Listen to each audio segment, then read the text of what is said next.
Pinatunayan ni Alex Ayala ang kanyang galing sa tennis mula sa Junior Grand Slam titles hanggang sa historic na panalo laban sa mga Grand Slam champions na nagpapakita ng kanyang pag-angat sa World Tennis Stage. Narito ang report ni teammate Rainiel Dasdas ng pamantasan ng lungsod ng Valenzuela. Serve, smash, drop shot. Sa kanyang mga hampas, ikay mapapabilib between may tuturing sa larangan ng tennis. Siya lang naman ang Filipina Pride tennis sensation Alexandra Maniego Ayala, o mas nakilala natin bilang Alex Ayala. Isa sa mga atletang namamayagpag sa mundo ng tennis at maituturing na tunay na idol. Pero bago makamit ni Alex ang tagumpay, hindi biro ang mga hamon na kanyang pinagdaanan. Ano nga ba ang kanyang naging sikreto para biglang sumakses? 4 years old si Alex nang magsimula siyang humawak ng raketa ng tennis. Nagsikap ng gusto sa pag-iensayo hanggang sa mapasama sa isa sa pinakatanyag na tennis school na Rafa Nadal Academy noong siya ay 12 years old.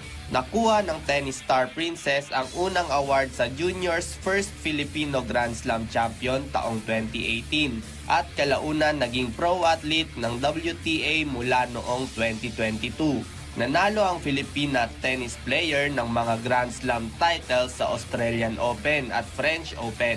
At noong 2022, naging kauna-unahang Filipina na nag-uwi ng US Open Girls Singles title. Nagatid din si Alex ng malaking sorpresa nang magpakitang gilas ang tennis star sa Italian Open at makalaban ang world number 26 na si Marta Kostyuk. Biguman ang prinsesa ng tennis na maipanalo ang laro. Isang karangalan naman para sa bansa ang makatapat ang isa sa mga pinakamagagaling na tennis player sa mundo. But wait, kung yung aakalaing ito na ang pinakatuktok ng kanyang naabot, there's more dahil isang makasaysayang kampanya rin ang ipinakita ng Tubong Quezon nang makapasok sa top 100 players ng WTA rankings. Hindi lang yan, nagpamalas muli ng galing ang 20 years old tennister nang makalaban niya ang world number 5 Australian Open Championship na si Madison Keys at ang world number 2 na si Iga Swiatek, kung saan mula number 140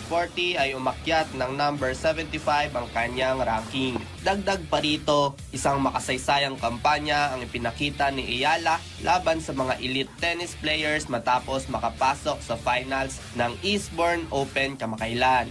Bagamat natalo kay world number 41 Maya Joint, naging dahilan pa rin ito para makamit ng Filipina tennis princess ang world number 56 rank ngayong taon. Dahil sa makasaysayang tagumpay, hindi lang siya maituturing na isang rising star, kundi pinakita rin ng Filipino pro player ang step-by-step na sumakses para maging inspirasyon sa maraming Pilipino. Agad namang sumabak si Ayala sa All England Club, ang prestihiyosong kompetisyon sa tennis na natatanging nilalaro sa traditional grass, ang Wimbledon. Rainiel Dasdas ng pamantasan ng lungsod ng Valenzuela para sa atletang Pilipino para sa bagong Pilipinas.